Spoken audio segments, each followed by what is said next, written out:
Tanggapan Mahkamah Agung Republik Indonesia, Kejati Kalbar, serta KPK.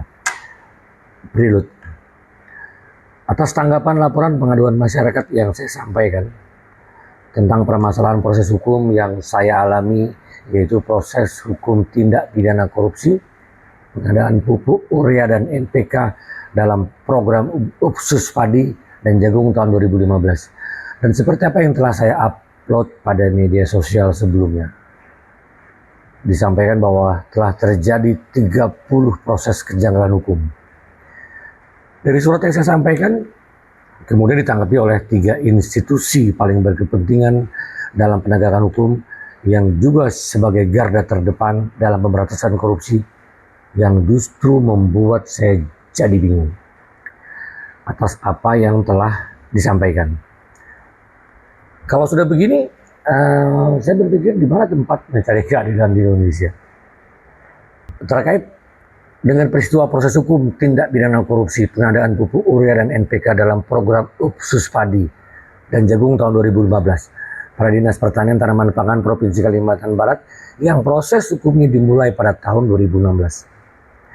Setelah saya bebas murni dari tahanan tahun 2019, saya membuat laporan pengaduan kepada beberapa institusi, termasuk kepada Mahkamah Agung Republik Indonesia sebanyak 8 laporan pengaduan, Kejaksaan Agung sebanyak 5 laporan pengaduan, dan KPK sebanyak 9 kali. Mungkin sedikit filosofi sederhana.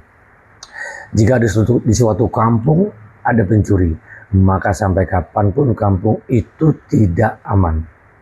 Selalu terjadi pencurian, dan dimungkinkan pasti akan bertambah penduduk kampung yang menjadi pencuri. Sejauh informasi yang saya ketahui, saya pribadi menyampaikan apresiasi kepada Polri karena dengan nyata apa yang saya ketahui telah berusaha berkali-kali tanpa memandang jabatan, selalu ada upaya membersihkan institusi dari tindakan oknum polisi yang melanggar pidana di internalnya. Dilakukan dengan tegas sesuai dengan aturan. Walaupun terjadi karena adanya majority of statement community atau viral terlebih dahulu. Maaf, saya tidak melihat tindakan itu pada Mahkamah Agung Republik Indonesia, juga kepada Kejaksaan Agung Republik Indonesia. Mungkin saya yang tidak mendapat informasi tentang itu, atau informasi sedikit yang saya dapati. Tapi semoga pemimpin yang akan datang seluruhnya akan menjadi lebih baik. Amin. Berikut saya sampaikan satu persatu respon dan tanggapan dari Mahkamah Agung Republik Indonesia dan Kejaksaan Tinggi Kalimantan Barat serta KPK RI atas laporan pengaduan saya. Pertama, tanggapan dari pihak Mahkamah Agung Republik Indonesia. Saya menyampaikan terima kasih kepada Mahkamah Agung Republik Indonesia karena masih taat kepada prosedur penanganan laporan masyarakat. Masih konsisten. Respon dan tanggapan yang disampaikan mari melalui Badan Pengawasan nomor 1510 BP sekian-sekian tanggal 11 Oktober 2023 serta nomor 2210 BP sekian-sekian tanggal 20 Desember 2023, di mana inti kedua surat tersebut isinya sama, yaitu bahwa pengaduan tersebut tidak dapat ditindaklanjuti karena mengenai fakta atau perbuatan yang terjadi lebih dari 3 tahun dan tidak ada pengaduan sebelumnya sesuai dengan pasal 16 ayat 2 huruf G pada Peraturan Mahkamah Agung Republik Indonesia nomor 9 tahun 2016. Saya membacanya saja sedih. Harus seperti itukah syarat pengaduan? Apakah ini bentuk daripada internal protection? Dilihat dari bukti dan fakta atas materi pengaduan yang saya laporkan itu, apakah memiliki limitatif? Apakah dapat menjadi kedaluarsa sehingga tidak bisa diproses sama sekali? Ini bukan menyangkut nama baik saya secara pribadi. Tapi ini adalah modus alibi yang mungkin jamak dilakukan oleh oknum hakim selama ini. Dan jika tidak diperbaiki, maka hal ini akan terus diulang, bahkan hakim-hakim junior kelak akan menirunya. Nah, apakah dikarenakan produk hakim adalah produk yang menentukan salah atau benar? Mirip dengan malaikat menentukan pahala atau dosa manusia. Sehingga dipaksakan bagaimanapun caranya keputusan hakim yang notabene juga manusia tidak boleh salah. Karena dikhawatirkan akan membuat keraguan manusia Indonesia. Saya berpikir karena hakim juga manusia, tempatnya hilaf dan salah. Seharusnya Ketua Mahkamah Agung Republik Indonesia bersedia membuka diri jika ada hakim yang keliru. Maaf, ataukah mari diprogramkan memiliki perlindungan khusus terhadap individu hakim tersebut. Ataukah mari malu jika ada hakim yang melanggar pidana. Dan atas dasar itu, mari tidak melakukan tindakan apapun. Terlepas dari semua hal tersebut, bahwa pemberlakuan tindak pidana korupsi saja itu berlaku 10 tahun setelah kejadian. Dan apakah untuk hakim hanya berlaku 3 tahun saja? Semoga pemimpin yang baru mempertimbangkan hal ini. Berikut disampaikan pokok materi yang pernah saya sampaikan dalam laporan pengaduan tersebut.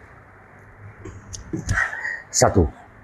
Bukti petunjuk bahwa hakim dan panitera diduga telah menerima uang suap.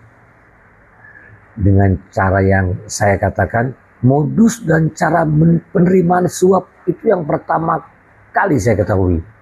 Dan itu sungguh sangat hebat, pintar mereka. Itu kalau terbukti. 2. Bahwa hakim PN Pontianak melanggar etika dengan tidak mengizinkan atau menghentikan saya dalam menyampaikan keterangan. Itu di muka persidangan. Serta memberhentikan dan tidak mengizinkan pembacaan pledoi pribadi saya. Nah, apakah hal ini juga harus ditutup-tutupi? Nah, nomor 3. Ini berdasarkan fakta hukum bahwa pada putusan kasasi nomor 1882 K/Pitsus 2017 pada tanggal 1 November 2017 halaman 82 terdapat tulisan tangan yang terbaca dengan jelas mempertanyakan dasar penetapan kerugian negara oleh BPKP, nomor dan tanggal. Faktanya kerugian negara itu telah dinyatakan tidak ada. Dan kerugian negara dihitung dan disampaikan justru oleh penyidik. Harusnya proses hukum ini sudah gugur dari awal. Nah, hal ini membuktikan fakta yang sangat jelas bahwa hakim sudah lalai, tidak membaca dokumen proses hukum. Bahkan dengan dosa yang ditanggung hakim yang bersangkutan telah memutuskan perkara dari 1 tahun menjadi 8 tahun kepada diri saya. Walau tanpa uang pengganti sekalipun. Nomor 4, fakta hukum bahwa sesuai dokumen putusan PN nomor 48/Pitsus TPK /2016 sekian tanggal 31 Agustus 2016 serta surat tuntutan nomor rek perkara 07 Pitsus K09/2016. Jangankan terjadinya penambahan saksi, bahkan keterangan saksi saja hampir mirip dengan apa yang ada di berkas perkara dan surat tuntutan. Pertanyaannya, sudah begitu sempurnakah penyidik mengumpulkan semua alat bukti dan keterangan saksi pada saat pemberkasan berita acara BAP? Sebelum terjadinya pelimpahan P21. Sehingga pemeriksaan persidangan sudah tidak ada informasi tambahan lagi. Jika hal ini hanya merupakan suatu drama, maka dalam hal ini Hakim juga bagian dari orkestra yang mengiringi jalannya sandiwara itu. Jika pengawas internal MARI mau membaca dokumen tersebut, gunakanlah hati dan perasaan. Jika hukum itu diabaikan, inikah peradilan sebagai tempat mencari keadilan? Mahkamah Agung Republik Indonesia yang saya hormati, apakah hal seperti ini harus dibiarkan? Tentunya hakim junior akan menyaksikan hal ini dan akan berisiko menjadi tertular kelak. Dampak hukum yang akan membuat kacau adalah putusan hakim ini berpotensi menjadi jurisprudensi kelak. Dengan cerita ini, tidak layakkah mereka itu diperiksa walau hanya formalitas belaka? Nah, sekarang yang kedua, tanggapan dari jajaran Kejaksaan Agung Republik Indonesia yang dilakukan oleh Kejati Kalbar. Pada tanggal 30 Oktober 2023, secara tiba-tiba saya didatangi staf Kejaksaan Tinggi Kalbar ke rumah saya, menyampaikan surat pemanggilan untuk permintaan keterangan pada tanggal 2 November 2023. Kepada yang antarakan surat, saya sudah mengutarakan saya tidak berkenan hadir untuk permintaan keterangan terkait dengan kasus saya. Dengan alasan saya sudah tidak percaya lagi dalam hal ini. Namun dengan bijak beliau menyampaikan kepada saya sebaiknya hadir, Pak. Alhasil saya hadir pada tanggal 2 November 2023 sesuai dengan tanggal dan waktu permintaan keterangan yang ditetapkan. Saya dihadapkan saat itu kepada dua ibu jaksa yang berkerudung. Nah, di saat itu saya kembali memiliki keyakinan dan harapan dikarenakan penampilan beliau cermin dari wanita muslimah yang taat. Dan kepada mereka berdua, saya juga menyampaikan bahwa saya tidak pernah membuat laporan pengaduan ini dengan dialamatkan ke Kejati Kalbar. Karena saya meyakini itu adalah tindakan sia-sia. Itu saya sampaikan. Kepada beliau saya meminta dan memohon untuk menitip amanah terhadap jalannya proses pemeriksaan ini dilakukan dengan baik dan benar. Dan saya sampaikan bahwa terlapor adalah semua atasannya. Alhamdulillah saat itu beliau berdua meyakinkan saya untuk profesional. Nah, itulah janji profesionalitas mereka. Termasuk janji mereka akan mempertemukan saya jika kurir yang mengantarkan uang suap itu berbohong, berdalih.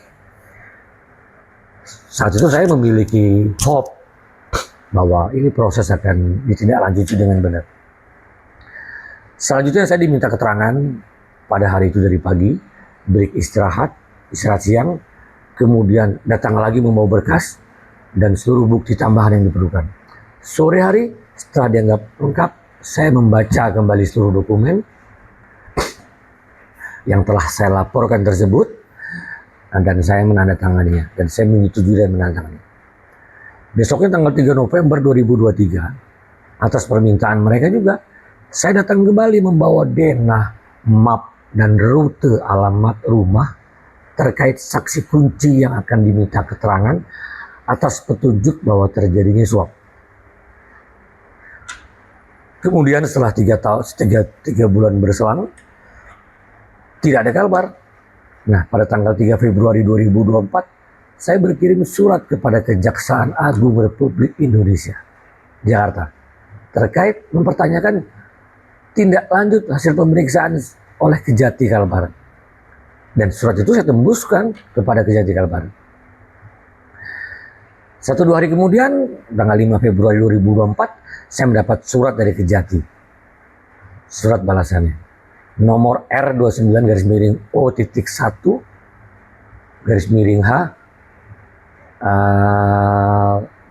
-3/02/2024 tanggal 1 Februari 2024 perihal informasi perkembangan laporan pengaduan. Setelah saya analisa dengan keterbatasan wawasan dan aturan hukum yang saya miliki, ternyata apa yang saya pikirkan terlebih dahulu tentang ketidakprofesionalan, maaf, itu terjadi. Bahkan menurut saya telah menimbulkan resiko besar, menimbulkan polemik baru, dan berpotensi merusak nama baik institusi Pengadilan Negeri Pontianak dan nama baik Kepala Kejaksaan Tinggi Kalimantan Barat yang menjabat saat itu, yang notabene-nya beliau berdua tidak tahu menahu tentang kasus ini karena itu kejadiannya sudah lama. Hasilnya saya wajib menghormati, terlebih azas presumption of innocence. Tapi sangat wajar jika saya tidak bisa menerimanya. Seperti pada lampiran laporan pengaduan dan apa yang saya tanda tangani sebagai pelapor, bahwa terjadi banyak keganjilan proses hukum. Namun hanya 2 hal yang dijawab dan diuraikan. Selebihnya tidak ada penjelasan. Dan laporan pengaduan saya dinyatakan sudah resmi dihentikan. Di dalam surat itu ada penggalannya, kami menyetujui untuk menghentikan pemeriksaan atau klarifikasi terhadap pelapor bla bla bla bla. Kembali saya bingung dan kecewa. Nasib rekening perbankan saya yang kalian blokir sudah 9 tahun itu bagaimana? Seluruh perbankan saya, apa harus diblokir seumur hidup? Apa harus saya tidak boleh memiliki rekening? Inti daripada tanggapan penanganan laporan pengaduan yang saya lakukan, yang saya sampaikan, itu hanya 2 poin saja. Saya bahas karena tidak banyak. Poin ke-1, salah satu poin laporan pengaduan saya bahwa JPU tidak melakukan banding atas salah satu tersangka, inisialnya JR, pada kasus yang sama dengan saya.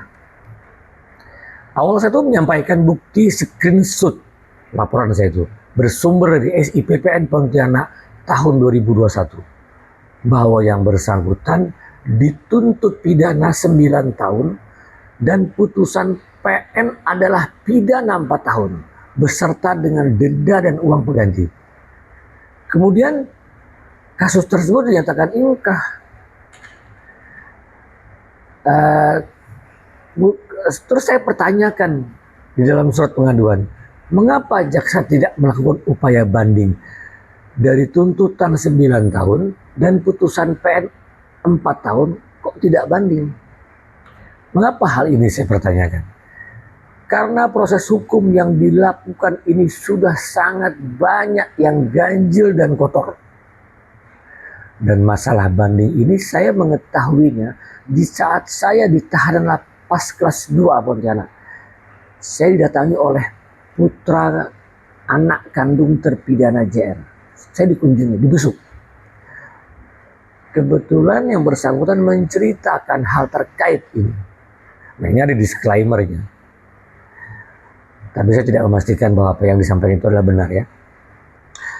Dia menyatakan perlu uang ratusan juta rupiah, tepatnya 250 juta untuk menghentikan proses banding, dan uang itu akhirnya diperoleh dari kepala dinas. Itu mohon maaf kalau berita ini tidak tepat, tapi silahkan dikonfirmasi. Sekali lagi, terlepas dari apakah ini cerita benar, saya mohon ini dapat digali. Yang pasti fakta hukumnya tidak ada proses banding. Berikut petikan surat jawaban dari Kejati Kalbar yang telah melakukan pemeriksaan dan disampaikan kepada saya.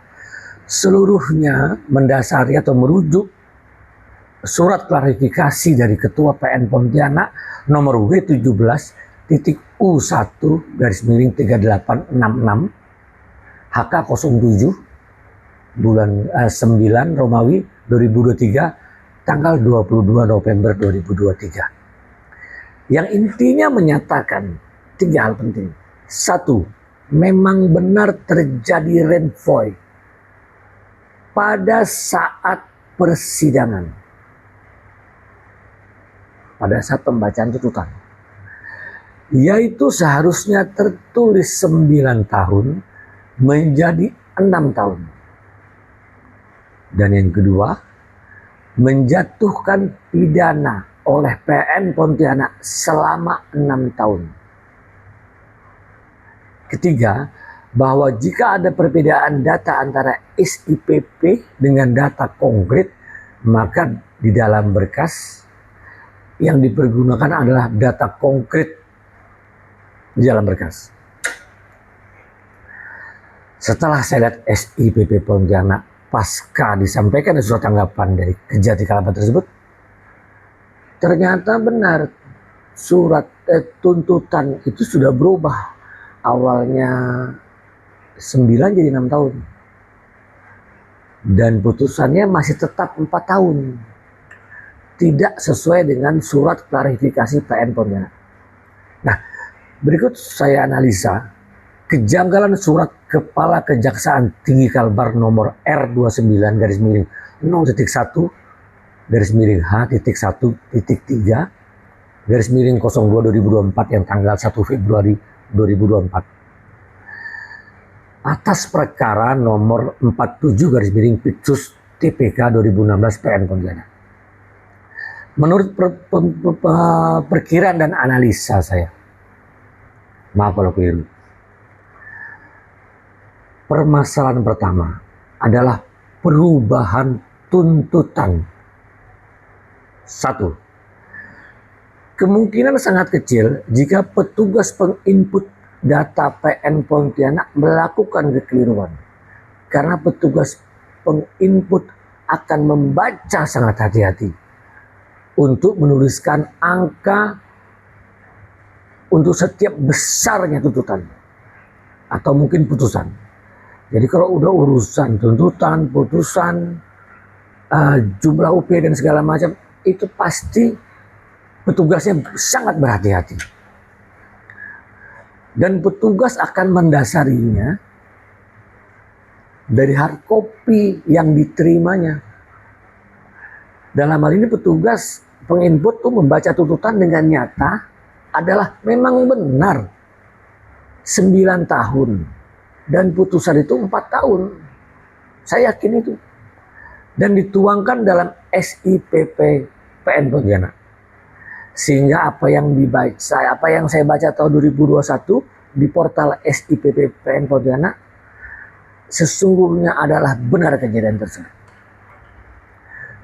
Nomor 2, berjalannya waktu, kemudian ada pemikiran baru untuk meringankan hukuman pidana tersangka dan JPU dinyatakan sah, tidak harus melakukan upaya banding.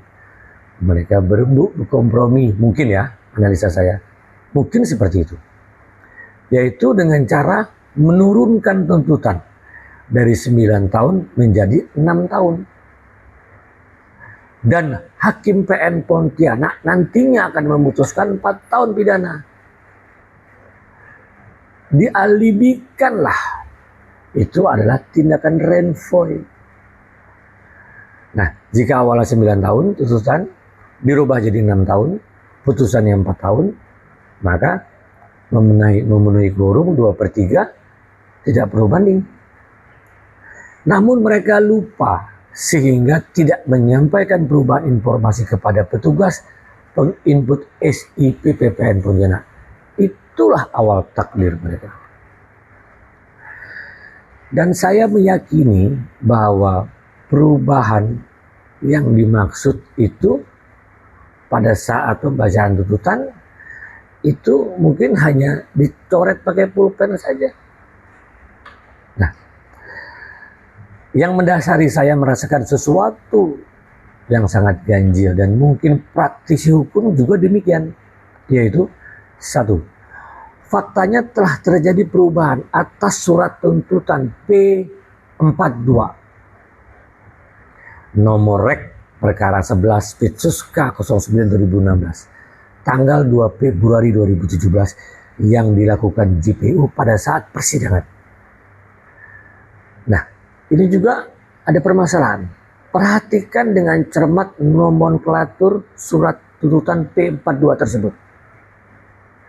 Sesungguhnya surat tersebut diproduksi dan dibuat dan diberi nomor urut itu pada bulan September tahun 2016. Maka nomenklaturnya itu 09/2016. Dimaknai secara administratif bulan 9 tahun 2016 itu sudah diregister.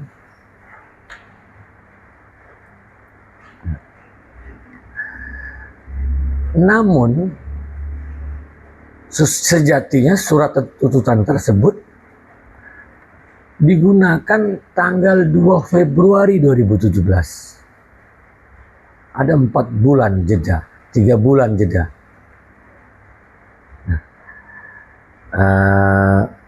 Udah 9, 10, 11, 12, 1, 2, 5 bulan. Jadi ada 5 bulan kemudian. Artinya saat pelimpahan P21 itu sudah ada skenario.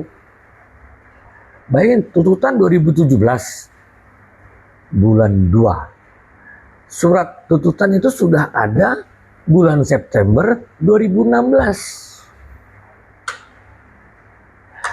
Nah, yang dipertanyakan begini. Jarak antara ruang sidang PN Pontianak dengan kantor Kejaksaan Tinggi Kalbar tidak lebih dari 4 kilo. Tidakkah JPU seharusnya menyempatkan diri untuk memperbaiki surat P42 tersebut? Jika memang ada kekeliruan. Dari tanggal 2 Februari 2017 saat pembacaan tuntutan hingga saat ini tidak ada administrasi surat ralat dari tuntutan sebelumnya. Nah, harusnya itu memenuhi untuk pelengkap syarat administrasi. Pimpinannya sudah membuat keputusan bahwa sekian-sekian. Ternyata dirubah sepihak pada saat persidangan. Harusnya kan diralat kembali surat tersebut. Tapi tidak ada disampaikan administrasi seperti itu. Justru pada saat pembacaan tuntutan, JPU membacakan berbeda dari surat tuntutan P42 yang sah. Nah, apakah itu inisiatif pribadi atau keputusan yang didukung oleh instansinya? Nah, dari hal tersebut di atas, mungkin saya mempertanyakan apakah ini merupakan proses renvoy yang legal sesuai dengan SOP Kejaksaan Agung. Permasalahan kedua, yaitu perubahan putusan. Membaca dengan teliti surat tanggapan laporan pengaduan sekian-sekian tanggal 1 Februari, itu merujuk surat dari Ketua PN Pontianak nomor W17 sekian-sekian tanggal 22 November 2023. Itu yang mendasarinya. Pada poin kedua, secara utuh redaksionalnya tertulis sebagai begini. Bahwa adalah benar putusan perkara nomor 47 Pitsus TPK 2016 PN Pontianak atas nama terdakwa JR mengenai pidana badan adalah 6 tahun. Nah, hal ini dipertanyakan. Apakah hanya selembar surat tersebut dapat merubah putusan pidana seseorang? Memang yang awalnya diputus 4 tahun, dirubah menjadi 6 tahun. Nah, yang lebih heran, SIPP PN Pontianak itu tetap tertera saat ini tulisannya 4 tahun. Dengan penyampaian ini, apakah pihak PN Pontianak kembali melakukan koreksi dan klarifikasi dengan menyatakan bahwa petugas penginput data SIPP PN Pontianak kembali keliru? Atau meminta maaf karena kesalahan redaksional? Ya, itu itu sesungguhnya urusan Mahkamah Agung lah menilainya. Mereka bisa kok berbuat apa saja. Alasannya apa itu banyak. Dan pasti kalau mau benar-benar lah. Tergantung nurani pimpinannya juga. Nah, hal ini kalau saya lihat itu sesungguhnya kehendak Tuhan yang telah mengingatkan pihak-pihak atas perbuatan jahatnya yang mengakibatkan orang lain, pimpinan dan rekan-rekan mereka menjadi terlibat dalam masalah yang mereka lakukan dahulu kala. Saya menduga saja bahwa mereka telah melakukan perbuatan tercela, mencoba menutupi tindak kejahatan yang dahulu dia lakukan, sehingga tidak ingin dinyatakan bersalah, berusaha melakukan tindakan apa saja, termasuk meyakinkan dan menyodorkan surat yang harus ditandatangani oleh pimpinan yang notabene tidak tahu apa-apa. Tanpa kontrol dan tentunya dengan izin Tuhan, putusan pidana juga ikut dirubah dari 4 tahun menjadi 6 tahun. Ini bukti fakta konkret. Sebenarnya keinginan, kalau saya berpikir skenario yang akan dibuat oleh oknum APH tersebut, itu inginnya gini, tuntutan 9 tahun dirubah jadi 6 tahun. Nanti alibinya renvoy. Dikatakan pada saat pembacaan tuntutan. Nah, setelah itu putusannya hakim sepakatnya jadi 4 tahun. Kalau 9 ke 4 kan 2/3 lebih. Nah, 6 ke 4 kan aman, 2/3. Tidak perlu dirubah. Untuk lebih dipercaya, dimintakanlah klarifikasi dan keterangan dari Ketua PN Pontianak. Ternyata makin runyam. Jika dugaan saya ini benar, maka sesungguhnya link mereka ini sangat kuat. Bukan orang sembarangan. Karena dapat mempengaruhi dan meyakini Ketua PN Pontianak dan Kepala Kejaksaan Tinggi Kalbar yang saat itu untuk mau tanda tangan. Nah, ini poin kedua. Jadi poin ke-1. Atas petunjuk berupa transkrip rekaman suara dari seorang supir dinas yang mengaku telah menyampaikan dan mengantarkan sejumlah uang dari seseorang pimpinan institusi di tempat saya bekerja kepada oknum-oknum aparat penegak hukum.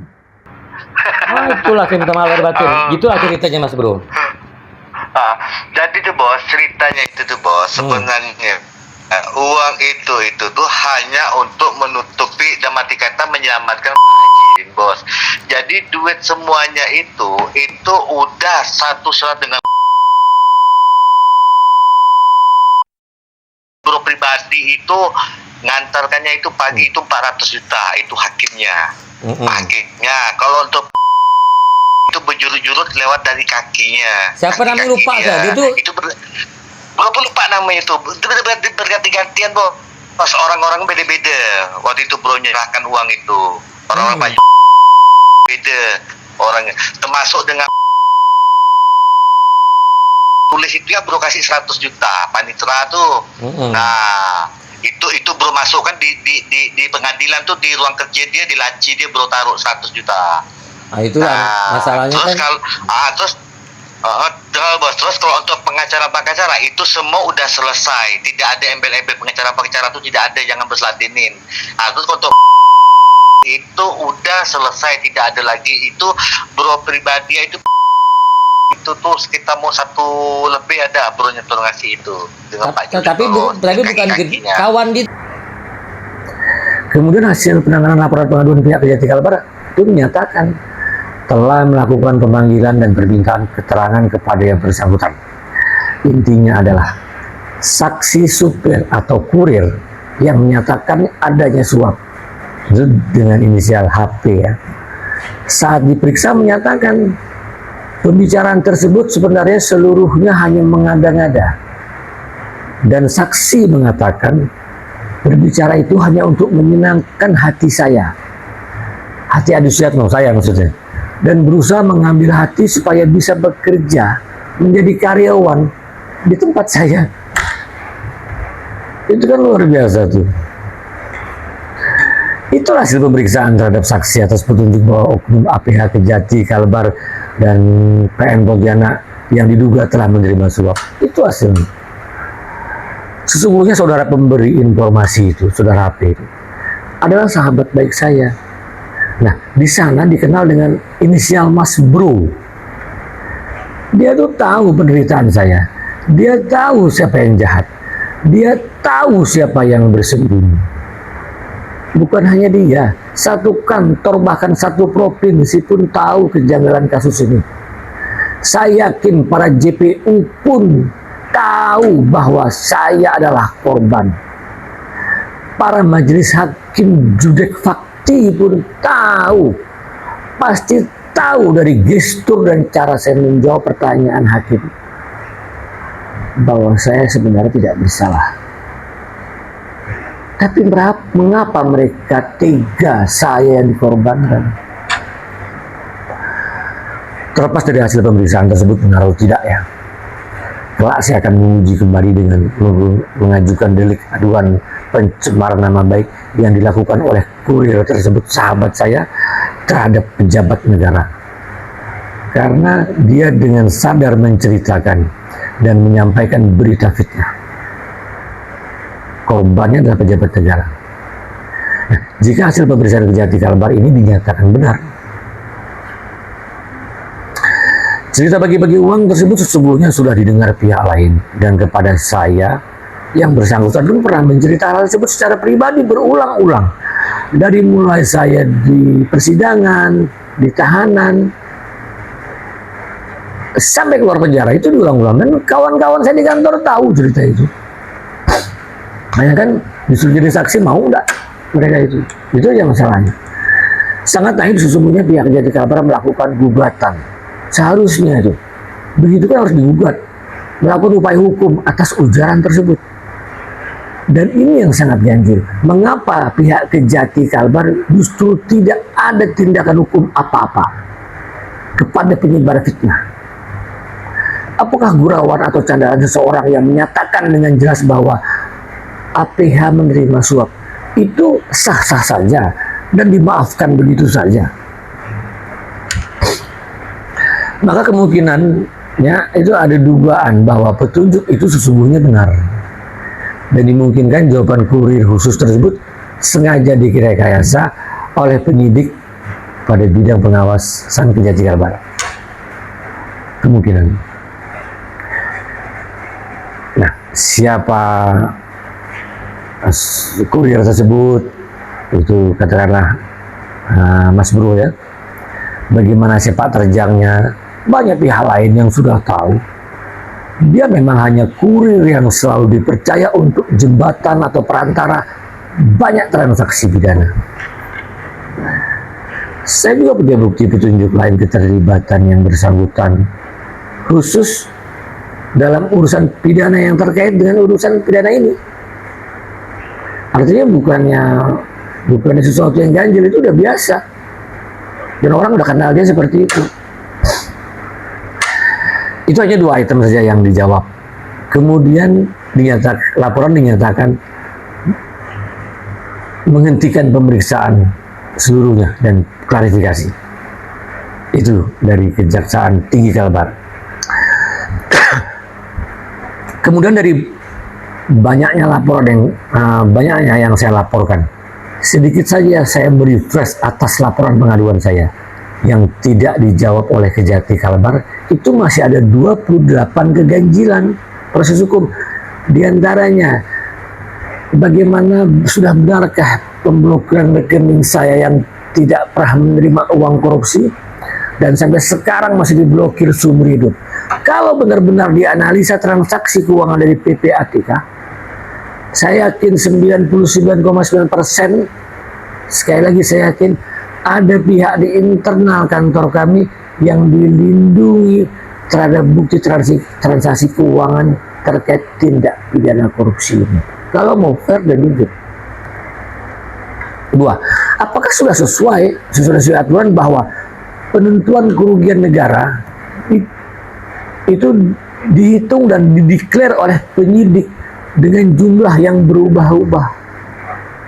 Sementara auditor negara sudah menyatakan tidak ada kerugian negara. Itu gimana? Nah, yang ketiga, apakah sudah sesuai aturan JPU memberikan justice kolaborator tunggal dan sembunyi-sembunyi kepada pelaku utama tanpa prosedur yang jelas di dalam kasus Sayang? Nah, selanjutnya, apakah tindakan hukum itu sudah benar pihak pabrikan pupuk yang telah menerima uang miliaran untuk pembelian pupuk dan telah menerima PO kemudian memproduksi pupuk jauh di bawah spesifikasi sehingga pupuk mereka harus ditolak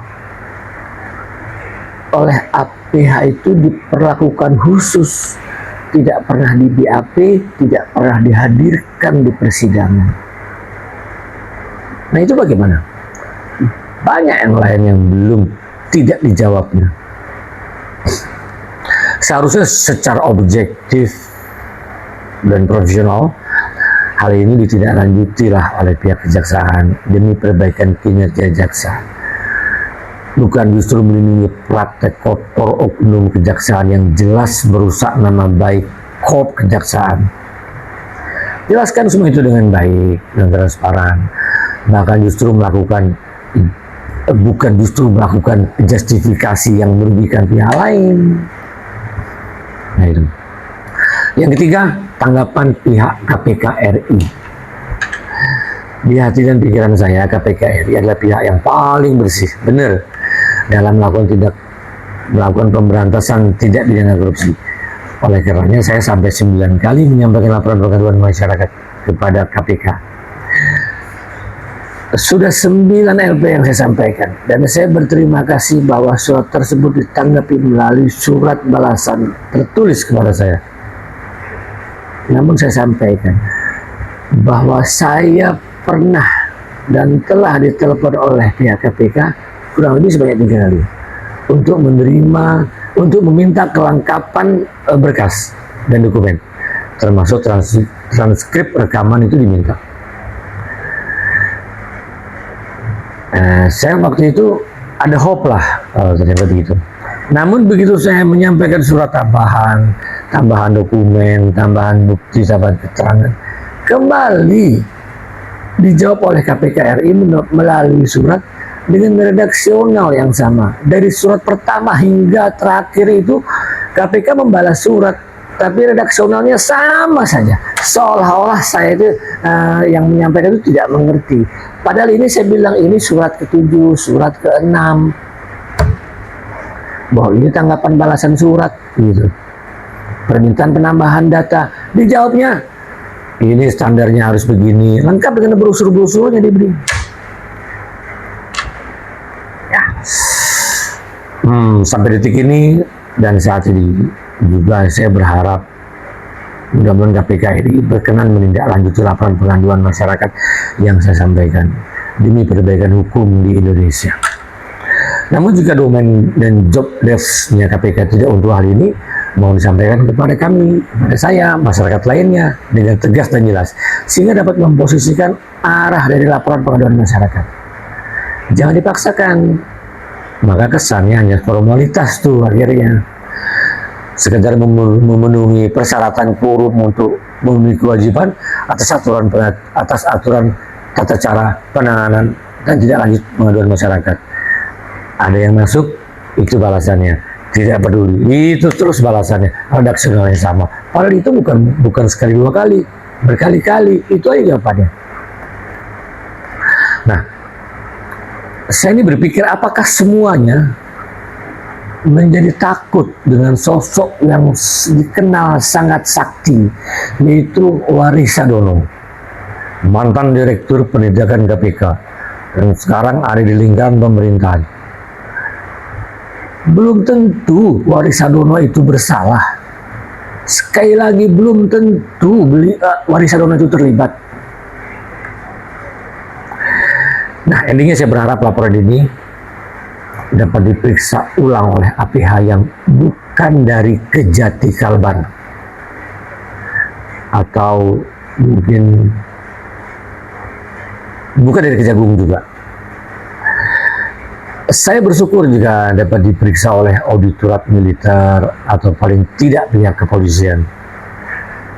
Karena dimungkinkan di balik ini ada orang besar yang memang korup dan berperilaku seolah-olah bak mutiara yang tidak boleh kotor. Mudah-mudahan hal ini keliru. Dan apa yang saya pikirkan tidaklah demikian. Terima kasih.